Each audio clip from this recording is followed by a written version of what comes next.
சின்ன மருமகள்ல அடுத்து என்ன நடக்க போகுதுன்னு வாங்க பார்க்கலாம். இங்க பார்த்தா கொடைக்கானலுக்கு வீட்டுல இருக்கிற எல்லாரும் கிளம்பிக்கிட்டு இருக்காங்க. தமிழ் பார்த்தா கிளம்பாம உட்காந்துருக்கவும் சேது பார்த்துட்டு,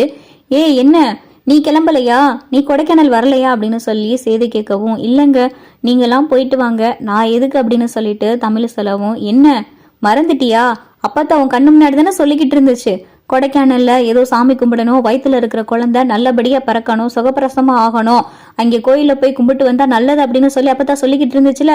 இப்ப என்ன எல்லாத்தையும் கேட்டுட்டு திடீர்னு வரலைன்னு சொல்ற, என்ன உடம்புக்கு எதுவும் பண்ணுதா அப்படின்னு சொல்லி சேது கேட்கவும், அப்படியெல்லாம் இல்லைங்க, இல்ல எதுக்குங்க, நீங்களாம் குடும்பத்தோட போறீங்க,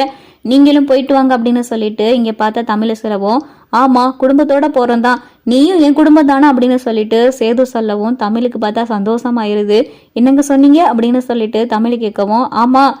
என் வீட்டு வாரிசை நீ சமந்துக்கிட்டு இருக்க, அப்ப நீ என் குடும்பம் தானே அப்படின்னு சொல்லிட்டு இங்க சேது சொல்லவும், இல்லைங்க நீங்களே போயிட்டு வாங்க, இங்கெல்லாம் அப்பத்தா தானே இருக்காங்க, நான் அப்பத்தா கூட இங்கேயே இருக்கேன் அப்படின்னு சொல்லி இங்க பார்த்தா தமிழ் சொல்லிக்கிட்டு இருக்கும்போது தான் அப்பத்தா வந்துட்டு, அடியே என்னடி பேசிக்கிட்டு இருக்க,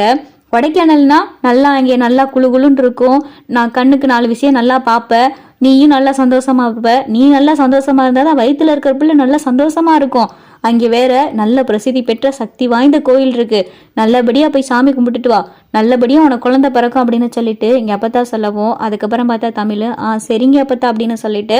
தமிழும் பார்த்தா கொடைக்கானல் கிளம்பிக்கிட்டு இருக்கு. இங்க பார்த்தா ஈஸ்வரி கிட்ட சாவித்திரி வந்து சொல்லிக்கிட்டு இருக்கு,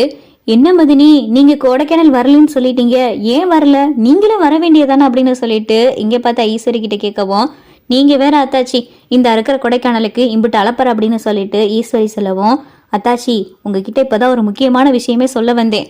அந்த அருக்காலை கொட்டகையில நம்ம குடும்பத்துக்கு சம்பந்தமே இல்லாதவ அவளே கொடைக்கானல் நம்மளோட வரும்போது நீங்க வர்றதுக்கு என்ன, நீங்களும் கிளம்புங்க அப்படின்னு சொல்லிட்டு சாவித்திரி சொல்லவும், இதுக்கு அத்தாச்சி இதெல்லாம் நீங்க நல்லபடியா போயிட்டு வாங்க, நான் இங்கேயே இருக்கேன் அப்படின்னு சொல்லிட்டு ஈஸ்வரி சொல்லவும், இல்ல அத்தாச்சி நீங்களும் கண்டிப்பா வரணும், இதுல ஒரு முக்கியமான காரியம் இருக்கு அப்படின்னு சொல்லிட்டு சாவித்திரி சொல்லவும், என்ன சொல்றீங்க அப்படின்னு சொல்லிட்டு ஈஸ்வரி கேக்குது,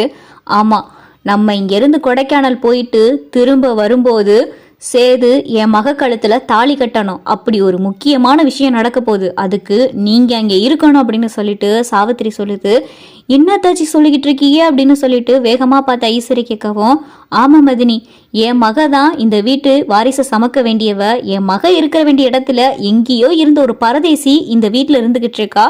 அவ அமைச்சர் ராஜாங்கத்தோடைய சின்ன மருமகளா, என் மகளுக்கு கிடைக்க வேண்டிய அந்தஸ்தையும் உரிமையையும் எவ்வளோ ஒருத்தி கொண்டாடிக்கிட்டு இருக்கா, நம்ம கொடைக்கானல் போயிட்டு திரும்ப வரும்போது சேது என் மக கழுத்துல தாலி கட்டணும், சேது தாமரை கல்யாணத்தை பத்தி தான் இங்க பேசணும், அந்த அளவுக்கு ஒரு காரியம் நடக்க போகுது மதினி அப்படின்னு சொல்லி இங்க பார்த்தா சாவித்திரி சித்ரா கிட்ட சொல்லவும், அப்படியா மதினி, அவளை இந்த வீட்டை விட்டு துரத்துனா மட்டும் போதும், அப்பதான் என் பிள்ளையும் திரும்ப இந்த வீட்டுக்குள்ள வருவான், எல்லாத்துக்கும் காரணம் அவதான், என் பிள்ளை கெஸ்ட் ஹவுஸ்க்கு அனுப்புனவ திரும்ப வாளா வெட்டியா போய் அவ வீட்டுல இருக்கணும்,